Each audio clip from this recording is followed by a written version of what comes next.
Let అనేది Greek పదం. అది తెలుగులో కనపడదు.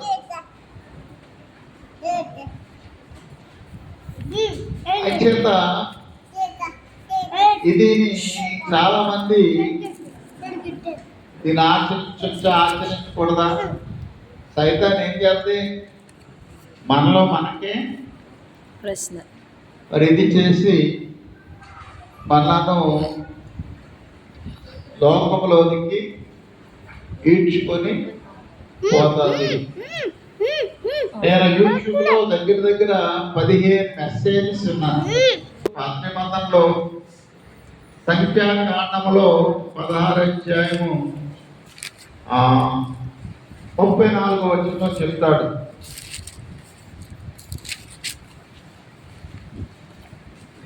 వారి చుట్టూనున్న ఇశ్రాయేలు అందరూ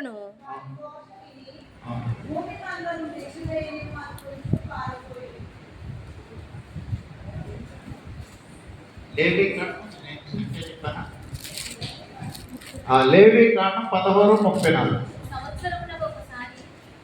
సంవత్సరమునకు ఒకసారి ఇశ్రాయేలీయుల సమస్త పాపములను బట్టి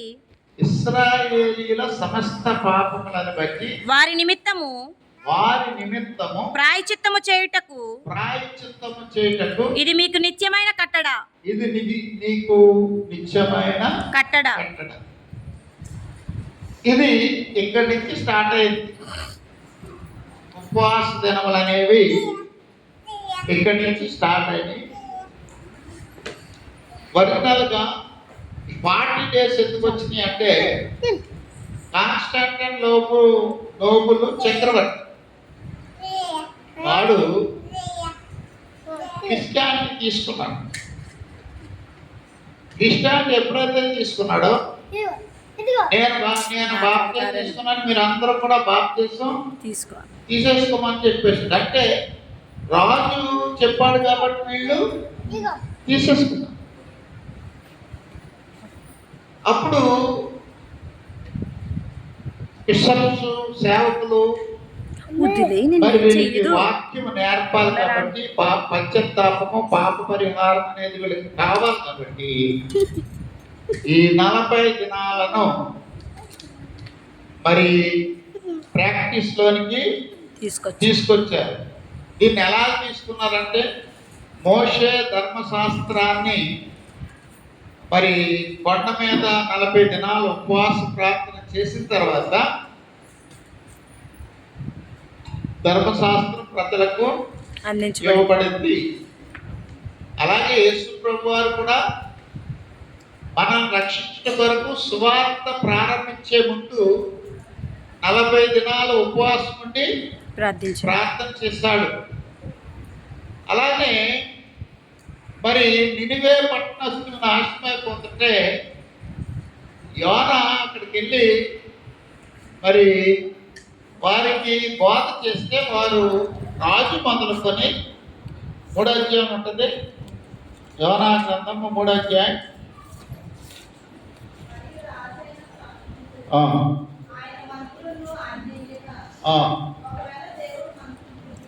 ఒకవేళ దేవుడు మనస్సు తిప్పుకొని అతడును తన సింహాసనమున మీద నుంచి దిగి తన రాజ వస్త్రములను తీసివేసి గోనె బట్ట కట్టుకొని బూడిదలో కూర్చుంటాడు. మరియు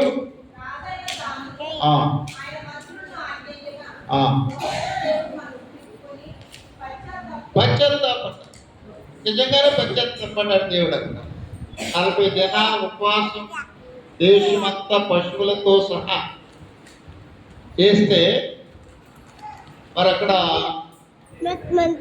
మరి దేవుని కోపము నినివే మీద రాకుండా తొలగిపోయింది.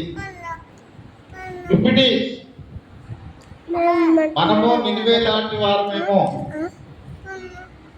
చాలా ఘోరముగా కనపడుతూ ఉన్నవి. అంచేత మన పాపాలను దేవుని దగ్గర ఈ 40 దినాలు 40 దినాలు మాత్రమే కాదు, నేను కూడా దీన్ని యాక్సెప్ట్ చేయను. కానీ ఒక క్రమం అనేది సంఘంలోకి వచ్చింది కాబట్టి సంఘ క్రమాన్ని మనం ఖచ్చితంగా ఆచరిస్తున్నాం. మనం ఈ 40 దినాలే కాదు, ప్రతి శుక్రవారం ఉపవాస ప్రార్థనలు మనము చేస్తున్నాం, చేయగలుగుతున్నాం. దేవుడు ఆ కృప ఇచ్చాడు, మన ప్రార్థన దేవుడు వింటున్నాడు. అయితే ఈ 40 days లో మరి దేవుని యొక్క కృపను పొందటానికి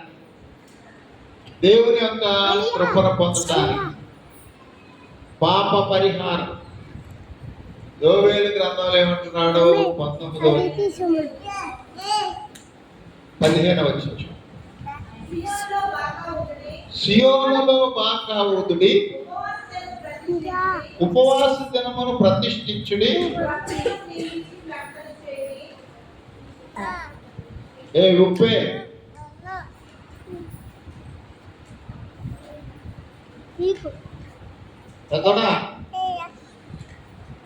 వ్రత దినమును నియమించి ప్రకటన చేయడి, జనులను సమకూర్చుడి, సమాజ కూటమును ప్రతిష్ఠించుడి, పెద్దలను పిలువనంపించుడి, చిన్నవారిని. ఎవరినండి? ఉపవాసం ఎవరికి? పెద్దవారికి. ధన్యపానం చేసే వాళ్ళు కూడా ఉపవాస దినాన్ని ప్రతిష్ఠించాలి, తోడుకొని రావాలి. పెండ్లి కుమారుడు అంతఃపురంలో నుంచి రావాలి, పెండ్లి కుమార్తె గదిలో నుంచి రావాలి. యెహోవాకు పరిచర్య చేయు యాజకులు మంటపమునకును బలిపీఠమునకును మధ్య నిలువబడి ఏం చేయాలండి? కన్నీరు విడిచుచు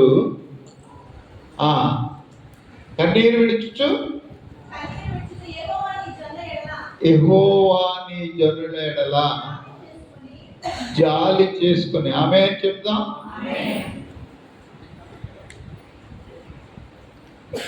మీరు ముగ్గురు అలవాటు చేస్తున్నారు.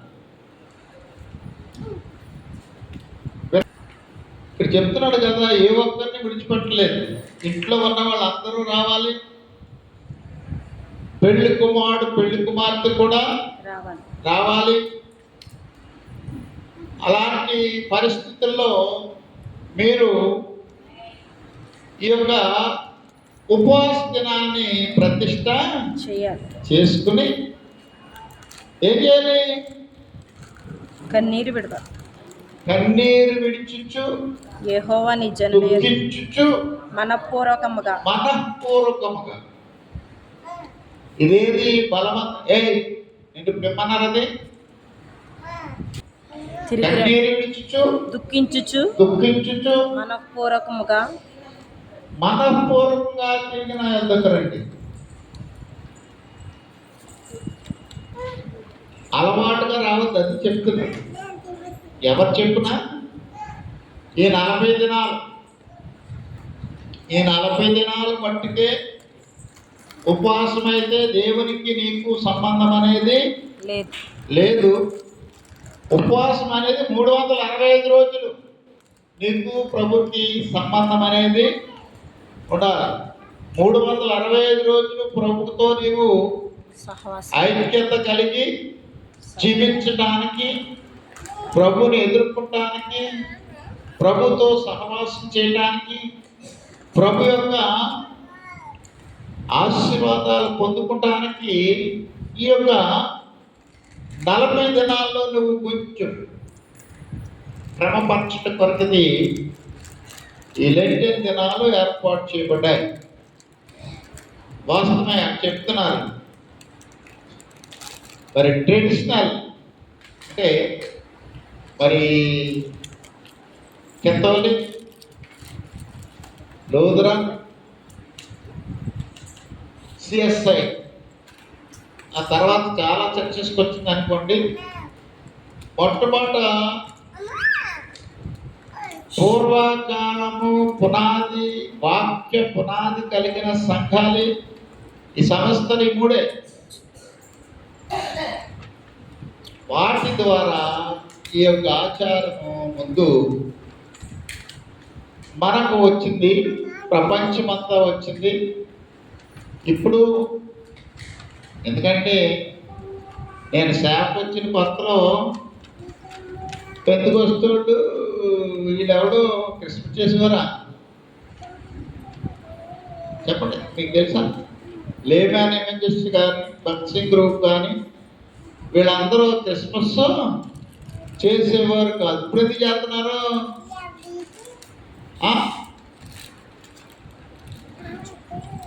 అప్పుడు వాక్యానుకూలం, ఇప్పుడు ఉపయోగం. ఇప్పుడు వాక్యానుకూలం వద్దా ఏమంటే నటన ప్రత్యేకంగా మేము ఉన్నాము అనే దాన్ని చెప్పుకోవడానికి మాత్రం. పండుగలు క్రిస్మస్ బైబిల్లో లేదు, ఈస్టర్ బైబిల్లో లేదు. క్రిస్మస్ అంటే క్రీస్తు దాని క్రైటీరియా ఏంటి? అది శీతాకాలం. వాక్యంలో చెప్పిన మాట ఏముంది? అది శీతాకాలం. అందుకే మరి అడ్వెంట్ ప్రారంభమైన తర్వాత మరి ఆ నెల రోజులు ఆఖరి వరకు కూడా క్రిస్మస్ కార్యక్రమాలు చేసుకునింటేనే ఉంటారు. ఇది ఏదైనా కూడా దేవుని ఆరాధించుట కొరకు ఇవి క్రమం అవచ్చు, ఆచారం అనొచ్చు.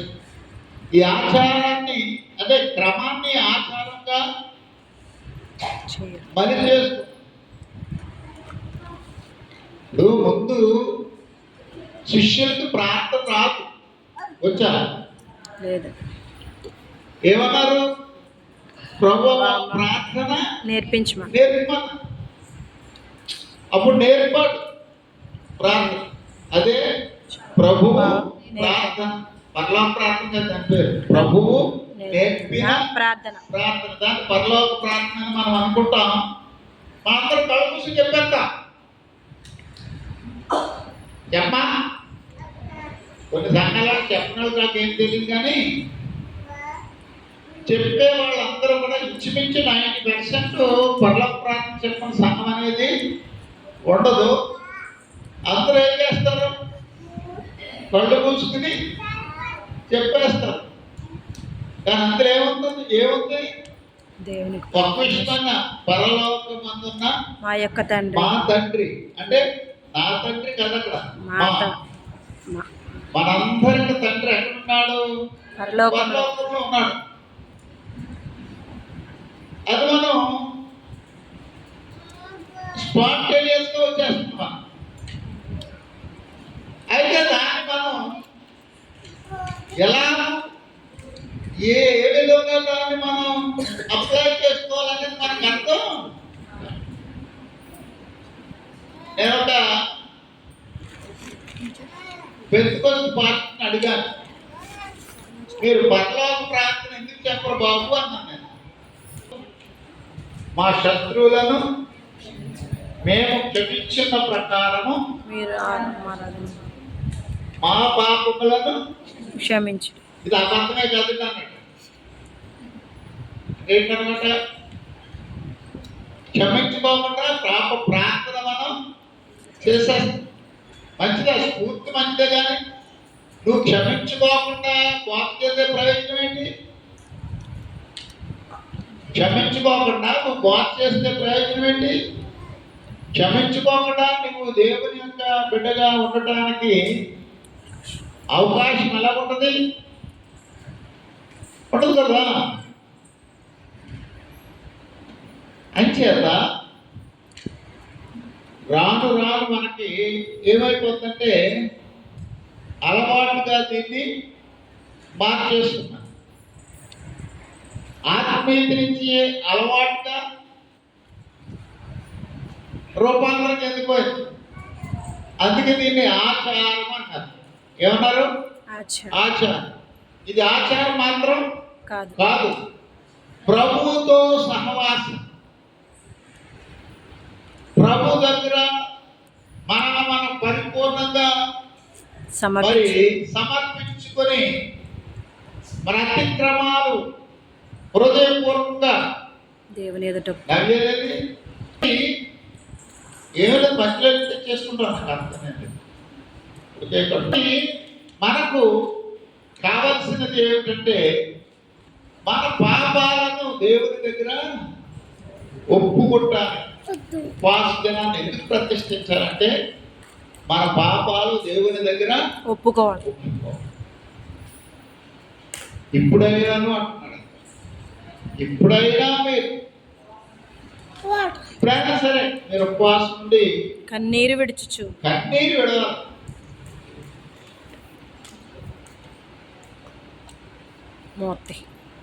కొందరు ప్రార్థన ప్రారంభించడం ఈ మండపకాలంలో నాకు చాలా చిరాకు పెట్టే ప్రార్థన ఏడుస్తూ చేసేస్తారు. ఏమని?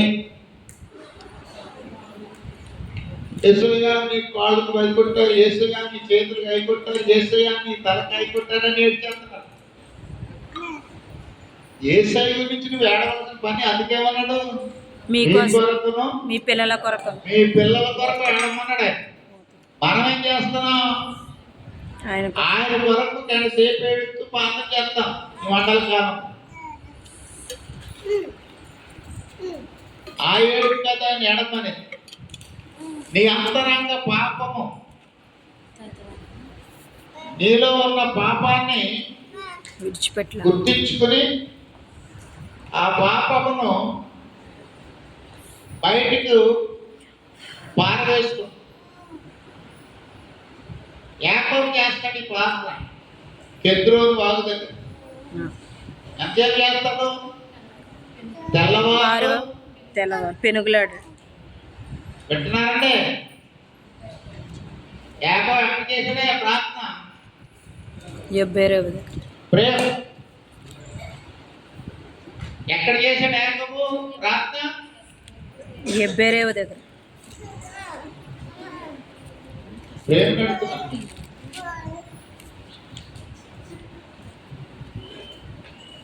ప్రార్థనలో కూర్చున్నప్పుడు మీరు వాక్యం ఉండడానికి బయటపడి తప్ప చుట్టూ చాలా ఉంటాయి.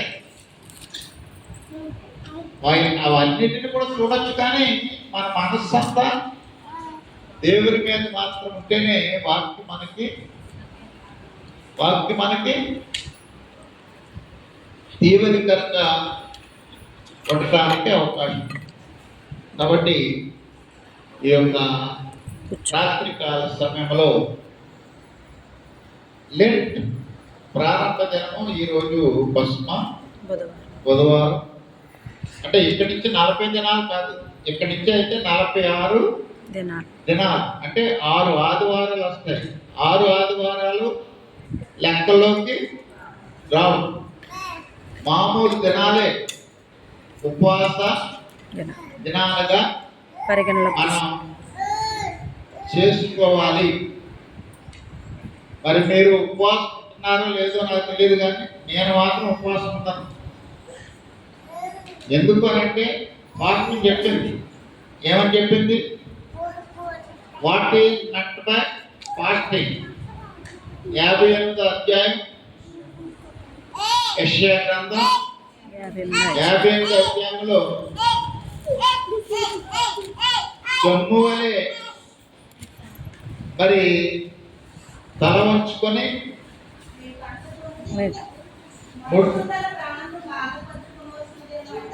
అంటే ఉపవాసం అంటే ఏంటన్నమాట? ఇక్కడ మనుష్యులు ప్రాణమును ఆయాసపరుచుకొని దేవుని దగ్గర లక్ష్య పెట్టం, పశ్చాత్తాపం పొందేదాన్ని ఉపవాసం దినం.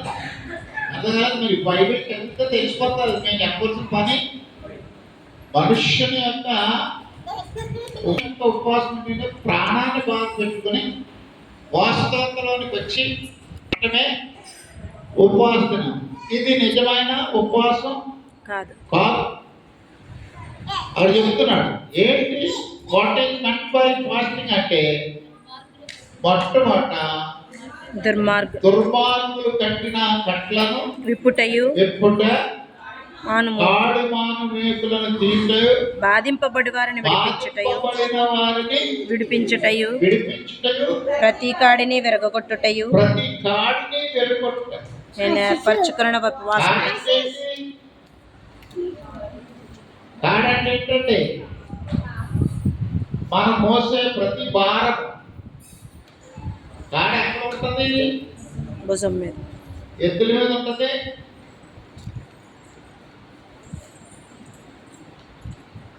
ఆవుల మీద ఉంటుంది, గేదెల మీద ఉంటుంది. కానీ ఇక్కడ చెప్పే కాడ అది కాదు. నా కాడి సులువు అడుగుతాడు, నా కాడిని మీరు మొయ్యాలి అంటున్నాడు. కాబట్టి ఈ యొక్క రాత్రికాల సమయంలో మనమందరం కూడా ఒక్కసారి ఆలోచన చేసి కరెక్ట్గా 7 గంటలు స్టార్ట్ చేస్తాం, 9 గంటలు ఎట్టి పరిస్థితుల్లో క్లోజ్ అయిపోద్ది. 8:30 కూడా క్లోజ్ చేసే అవకాశం ఉంటుంది. మీరు చెప్పే ప్రసంగాన్ని బట్టి ఉంటుంది. దాన్ని మీరు గమనించుకోవాల్సిందిగా మనవి. మీరు 7:30 కరెక్ట్కి వస్తే ప్రసంగం అప్పుడే ప్రారంభమవుతుంది. మేము 7 గంటలకు వచ్చి 3 పాటలు పాడతాం. కాబట్టి మీరు ఖచ్చితంగా 7:30కి వస్తే ఆరాధన ప్రారంభించబడుతుంది. మరి 8 గంటలకి మెసేజ్ చేయబడుతుంది. 8:20, 8:30కి మెసేజ్ అయిపోతుంది. ఒక్కళ్ళు లేక ఇద్దరు చిన్నగా ప్రార్థనలు చేస్తారు. ఆ క్రమాన్ని మనము పాటిద్దాం. కాబట్టి ఉపవాసం అంటే ఏంటి? ఈవేళ ఒకరోజు చెప్తే ఉపవాసం అయిపోతుంది. దీని ఒక సంవత్సరం చెప్పొచ్చు. ఎస్ఏ గ్రంథం 55 అధ్యాయం సంవత్సరం మెసేజ్ మినిమం 52 వారాలు. కాబట్టి అలా చేసుకుందాం. మీరందరూ కూడా ఉపవాసం ఉండండి. మొక్క వికారం పెట్టుకోవద్దు, దూరిపోతూ రావద్దు. ఏం చేయదు అక్కడ ఉపవాస ప్రార్థనలని పక్కోళ్ళకి